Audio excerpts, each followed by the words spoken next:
హెజ్బుల్లాను Israel వణికిస్తోంది. Warning ఇచ్చి మరీ దాడులకు తెగబడుతోంది ఇజ్రాయెల్. నిర్దేశిత ప్రదేశాలను విడిచిపెట్టి వెళ్లాలని వార్నింగ్ కూడా ఇస్తోంది. అయినా కూడా హెజ్బుల్లా ఖాళీ చేయకపోవడంతో రాకెట్లతో భీకరమైన దాడులు చేస్తోంది. బీరుట్లోని వందల అపార్ట్మెంట్ల పైన రాకెట్లతో దాడులకు తెగబడుతోంది ఇజ్రాయెల్. ఒక్కసారిగా ఆ దాడుల కారణంగా పెద్ద పెద్ద అపార్ట్మెంట్లు కుప్పకూలిపోతున్నాయి, నేల కొరుగుతున్నాయి. శవాల దిబ్బలు, ప్రజలు హాహాకారాలతో ఘటనా స్థలంలో పెద్ద ఎత్తున అక్కడ ఘర్షణ వాతావరణం నెలకొని పెద్ద ఎత్తున ఆందోళన కలిగిస్తోంది. దాడిలో సుమారుగా ఇప్పటికీ 200 మందికి కూడా మృతి చెందినట్టు తెలుస్తోంది. ఈ బాంబు దాడులకు భయంతో జనమంతా పరుగులు పెడుతున్నారు. ఇజ్రాయెల్ దాడుల్లో ఇప్పటివరకు సుమారుగా 3,380 మందికి పైగా మృతి చెందారు.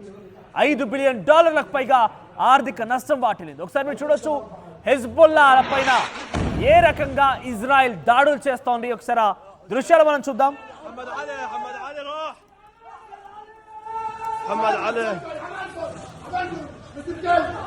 شغل محمد علي شغل محمد علي محمد علي شو اخذه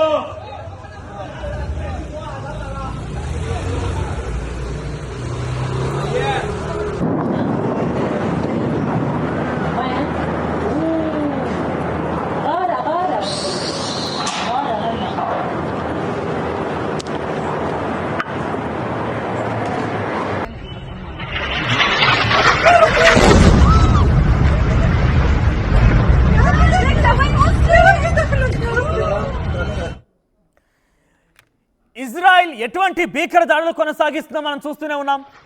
ఇదే అటు ఇరాన్ పైనే కాకుండా హెజ్బుల్లా వ్యవస్థలు ఎక్కడెక్కడైతే ఉన్నాయో ప్రతి చోట Lebanon, Syria, Gaza strip, Hezbollah సంబంధించినటువంటి ఆ గ్రూప్ సంబంధించిన సభ్యులు ఎక్కడెక్కడ స్థావరాలు ఏర్పాటు చేసుకున్న ఆయా స్థావరాలని పెద్ద ఎత్తున తమ దాడులు చేసి పూర్తిగా అక్కడ అంతమొందిస్తోంది. ఇప్పటికే హెజ్బుల్లాకు సంబంధించినటువంటి అనేక మంది నాయకులను కూడా అంతమొందించింది. హెజ్బుల్లాకు సంబంధించినటువంటి గతంలో నస్రాలను కూడా మట్టుపెట్టింది. హెజ్బుల్లాకు సంబంధించినటువంటి సంస్థ లీడర్లు ఎవరున్నా కూడా వారందరినీ మట్టు పెట్టడమే లక్ష్యంగా ముందుకు వెళ్తోంది ఇజ్రాయెల్. సో మొత్తం మీద ఇప్పటివరకు హెజ్బుల్లాకు సంబంధించినటువంటి సుమారుగా 3 లీడర్లు, ప్రధానమైనటువంటి లీడర్లు హత్యగావించబడ్డారు ఇజ్రాయెల్ చేత. సో కొన్ని స్థావరాలు ఎక్కడెక్కడైతే హెజ్బుల్లా స్థావరాలుగా ఏర్పాటు చేసుకుందో ఆ స్థావరాల నుంచి మీరు ఖాళీ చేసి వెళ్ళండి, లేదనంటే అక్కడ దాడులు చేసి మనందరినీ అంతమొందిస్తామంటూ ఇజ్రాయెల్ వార్నింగ్ ఇస్తూనే ఆ స్థావరాలని హెజ్బుల్లా ఖాళీ చేయకపోవడంతో భీకరమైనటువంటి దాడులు చేసి అక్కడ వారందరినీ కూడా భయప్రాంతం గురించడమే కాకుండా ప్రాణాలు కూడా తీస్తోంది. ఇప్పటివరకు ఈ ఘటన కారణంగా హెజ్బుల్లా ఖాళీ చేయకపోవడంతో అక్కడ దాడులు చేసి పెద్ద పెద్ద అపార్ట్మెంట్లని కుప్పకూలుస్తోంది. అవన్నీ కూడా నేల కొరుగుతున్నాయి. భీకరమైనటువంటి ఆ బాంబుల దాడులతో అపార్ట్మెంట్లోని ప్రజలు మొత్తం కూడా భయభ్రాంతులకు గురవుతున్నారు. సుమారుగా 200కు పైగా మరణాలు సంభవించాయి. ఇప్పటివరకు మొత్తం మీద హెజ్బుల్లాకు సంబంధించినటువంటి ఆ గ్రూప్ సభ్యులపైన, హెజ్బుల్లాకు సంబంధించినటువంటి మద్దతుదారులపైన 3,380 మందిని పూర్తిగా హతమార్చింది ఇజ్రాయెల్. ఇక మరోసారి తన వార్నింగ్ ఇస్తూ దాడులు చేస్తున్న నేపథ్యంలో మీరు చూడవచ్చు ఇక్కడ అపార్ట్మెంట్ల సంగతి ఏ రకంగా ఉందనేది. అపార్ట్మెంట్ల పైన చాలా భీకరంగా దాడులు చేస్తోంది. హెజ్బుల్లా వ్యవస్థకు సంబంధించినటువంటి వ్యక్తులు ఎక్కడెక్కడైతే ఉన్నారో ఆ అపార్ట్మెంట్లను టార్గెట్ చేసి, ఆ స్థావరాలను టార్గెట్ చేసి దాడులు చేస్తుంటే ఒక్కసారిగా ఎంత పెద్ద అపార్ట్మెంట్ అయినా సరే ఇట్టే నేల కొరిగిపోతోంది. ఇట్లనే చూసి చూడగానే కనురేపపాట్లోనే పూర్తిగా కూలిపోతోంది.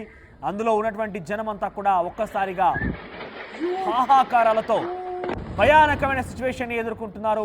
చాలా మంది మరణిస్తున్నారు. దాడులు కొనసాగుతున్నాయి. హెజ్బుల్లా వ్యవస్థ ఎక్కడున్నా కూడా అక్కడ అంతమొందించడమే లక్ష్యం అంటోంది ఇజ్రాయెల్. ఇప్పటికే ఇజ్రాయెల్కి వ్యతిరేకంగా ఇరాన్ మిగిలినటువంటి ఇస్లామిక్ దేశాలన్నింటినీ కూడా కూడగట్టేసింది. ఇరాక్ కూడా ఇరాన్కి మద్దతుగా నిలిచింది.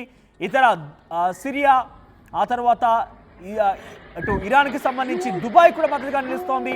చాలా దేశాలు కూడా ఈ రకంగా మద్దతుగా నిలుస్తున్నాయి. మరి ఈ నేపథ్యంలో ఇజ్రాయెల్ మాత్రం ఏమాత్రం తగ్గడం లేదు. అయితే అమెరికా నుంచి పెద్దగా అటు ఇజ్రాయెల్కి చాలా మద్దతు అయితే కూడగట్టగలిగారు ఇజ్రాయెల్. జో బైడెన్ అధ్యక్షుడిగా ఉన్న నేపథ్యంలో పెద్ద ఎత్తున ఇజ్రాయెల్కి అయితే మద్దతు లభించింది. కానీ ట్రంప్ అయితే ప్రకటించారు ఇటీవల అధ్యక్ష పదవి ఎన్నికల సందర్భంలో ఆయన గెలిచారు కూడా.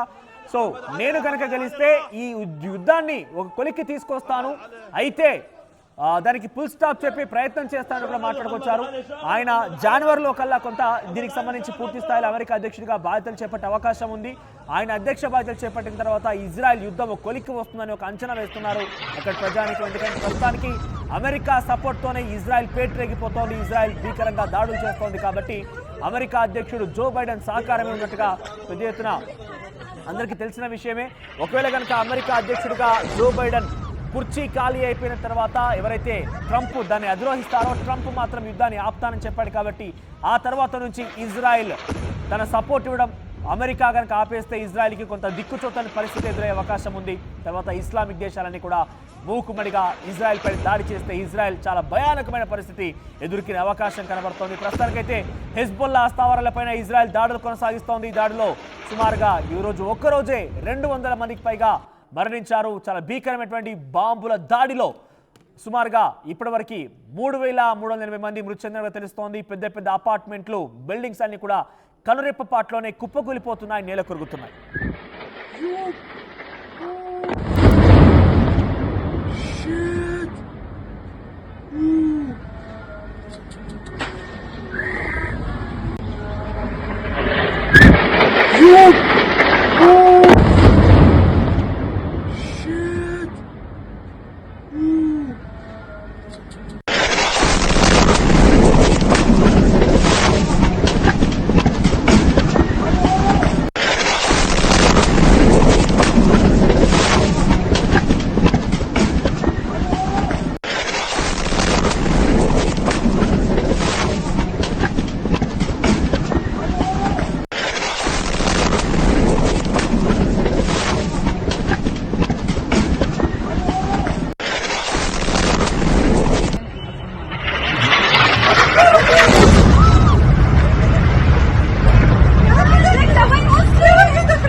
Vamos.